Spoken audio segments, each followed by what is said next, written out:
taller than I. Okay. I was thinking.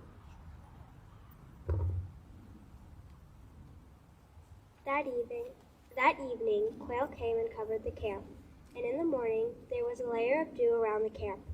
When the dew was gone, thin flakes like frost on the ground appeared on the desert floor. When the Israelites saw it, they said to each other, "What is it?" For they did not know what it was. Moses said to them, "It is the bread the Lord has given you to eat. This is what the Lord has commanded. Everyone is to gather as much as they need. Take an omer for each person you have in your tent." The Israelites did as they were told. Some gathered much, some little. When they measured it by the omer, the one who gathered much did not have too much, and the one who gathered little did not have too little. Everyone had gathered just as much as they needed. Then Moses said to them, "No one is to keep any of it until morning."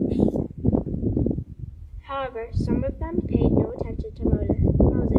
They kept part of it until morning, but it was full of maggots and began to smell. So Moses was angry with them. Each morning, everyone gathered as much as they needed, and when the sun grew hot, it melted away.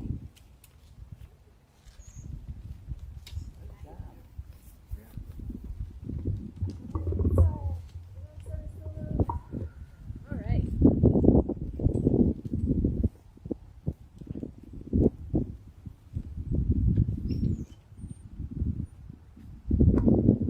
Will you join me in prayer?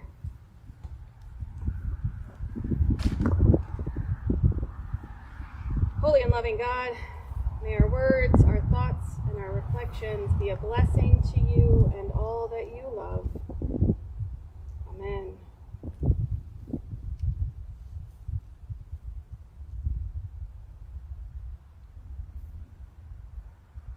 When the Hebrew people left Egypt, they were instructed to take resources with them, not just from their own homes, but from their Egyptian neighbors. This included jewelry and fabrics and food and animals. But as they traveled and time went on, their resources began to diminish, as they would. They were in the middle of the desert where there weren't a lot of resources just laying about.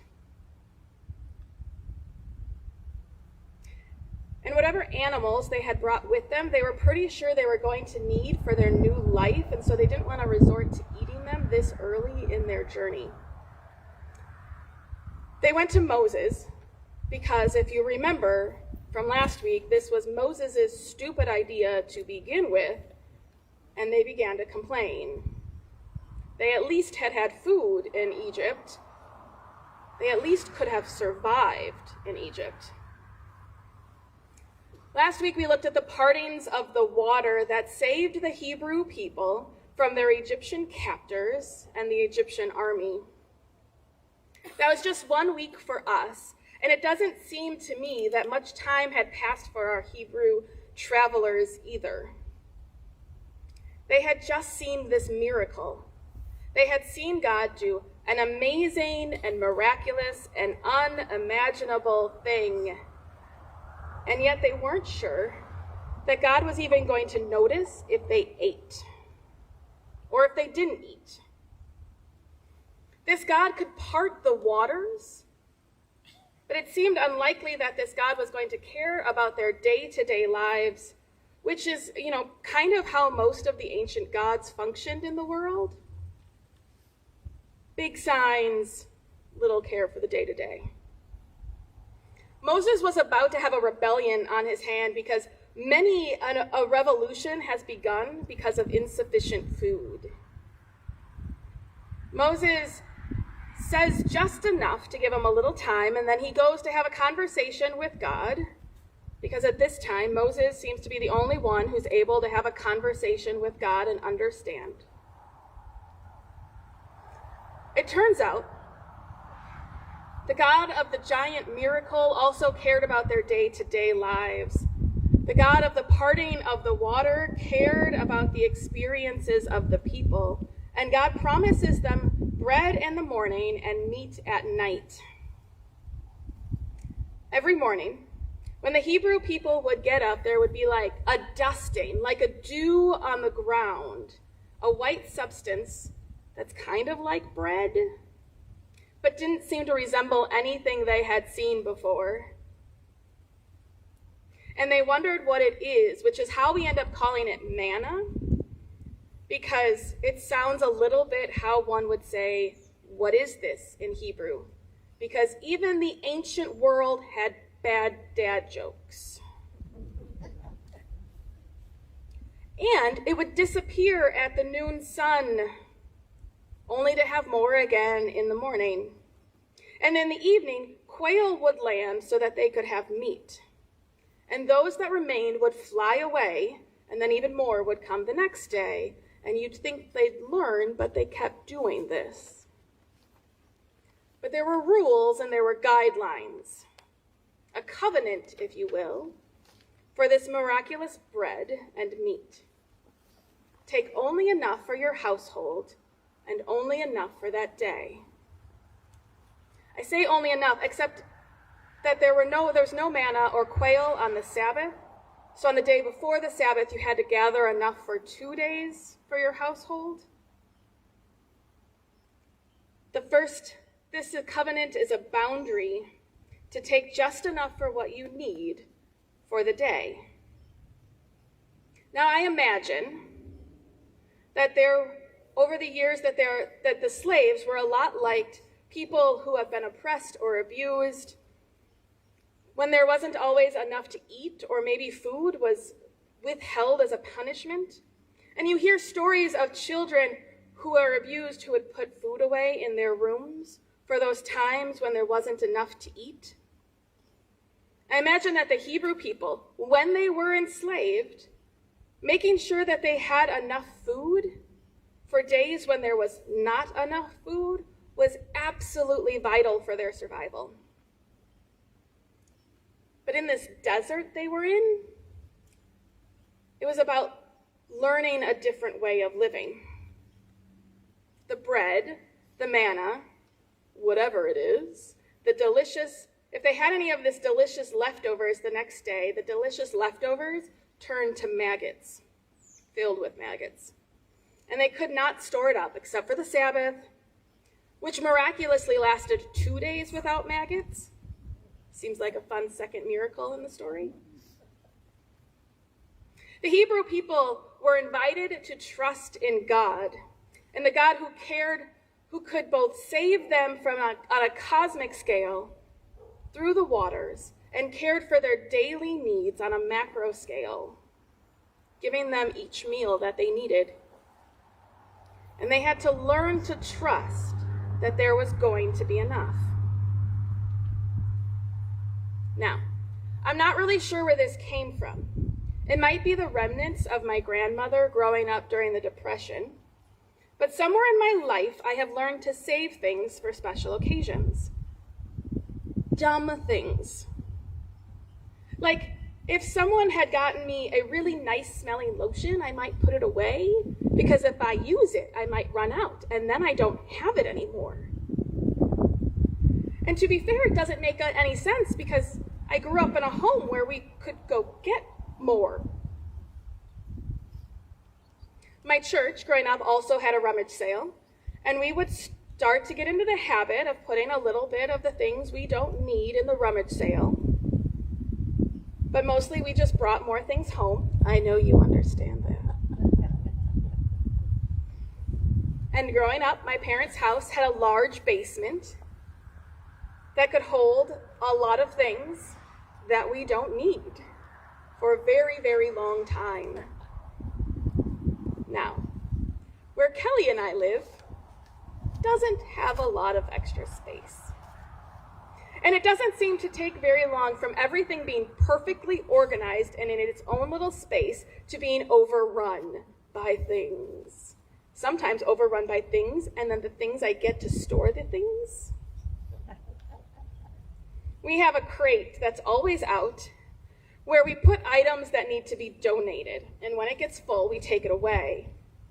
And Kelly is adamantly opposed to clutter and will move things into that crate really quickly. I don't. Sometimes I take things out. Don't tell her. Because I wonder, what if, as soon as we give that away, I need that? Or that box that we had that's empty right now, but if we reorganize, I'm gonna need it. Next time, we're gonna need it, and then I'm gonna have to go out and buy it all over again, and that just seems dumb. I know, a lot of the what ifs are about fear. Fear of not having enough, fear of running out, fear that there are a limited quantity of resources, and that if other people have more, there might not be anything left for us. So we acquire and we build up and we collect and we hold on to more than we need to get through each day. Of course, normally when we think about this story, and we think about those who have acquired more than they need, hoarding more than what is necessary, we think about other people. We could name those who have collected multitudes of homes and so many cars and access and money beyond what they need for any given day, more than they could need for any single lifetime or the lifetime of their children. We know it's wrong. We know what they should be doing. And it's easier to point at them and accuse them than wonder what any of these stories might mean for us. Every Sunday, we ask God to give us this day our daily bread. And I wonder if we trust God any more than the Hebrew people trusted God in that desert. Do we believe that there is enough? Do we believe that there are enough resources, enough water, enough food, enough money, enough love? God was creating a new community and creating them to trust and believe in abundance. God was creating a community that understood that they would be cared for and that there would be more than enough. God was creating a community that trusted and understood that there was enough so that they could be prepared for the next step, that there is enough to share. Even in the deserts, the Israelites, the Hebrew people, were going to be fine, and there was going to be more than enough. There was room for temptation. There was room to take more. So there were always leftovers. There was always more than they needed. They needed to learn to trust that there was an abundance and enough to share. Because there was going to be a time when they were living in their land and in the world with vulnerable people, with those who didn't seem to have enough, with those who were living in their own deserts, with widows and orphans and immigrants. And they were going to have to believe and trust in enough, in more than enough, in an abundance enough to share. For the Hebrews, it was clearly food, although it would become other resources over time. For us, when we hear a story like this, it's almost always money. But I think we ought to look at how we interact with and engage with all of creation. Can we live in a world and with creation and among our animals and plants and people with an expectation of abundance that cares about the well-being of each other? In Robin Wall Kimmer's book, Braiding Sweetgrass, she gives a citizenship guide, you might even call it a covenant, for how to live on the earth as if there is enough, to live on the earth as if we are all functioning from a place of abundance, To live on the earth as if it matters how we take things, how we use things, and how we share things.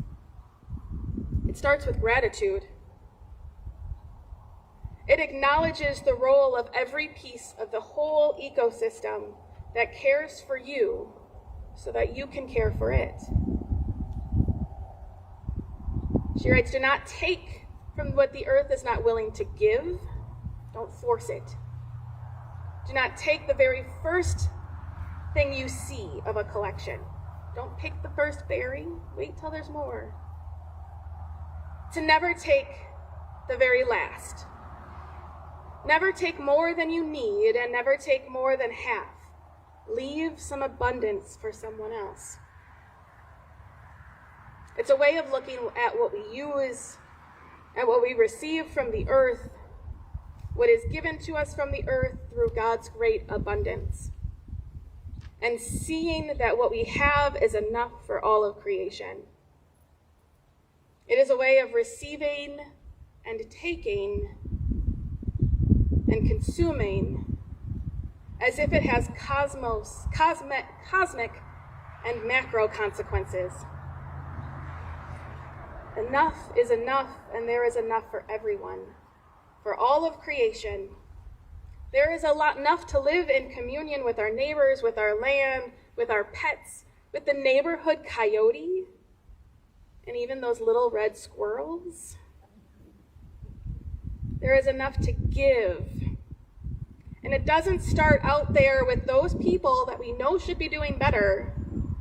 It starts with each one of us. It starts with us living and giving in the trust that there is enough, that there is abundance, and then giving out of that abundance. Trusting in God and trusting God's people, that is all of us, each other, that when times are hard and you're walking in your own desert, and that might be right now, that someone will be able to share abundance with you. That is the call of the Hebrew people, and that is the call to us, to take just enough, to trust and give, and then give until all have enough. Amen.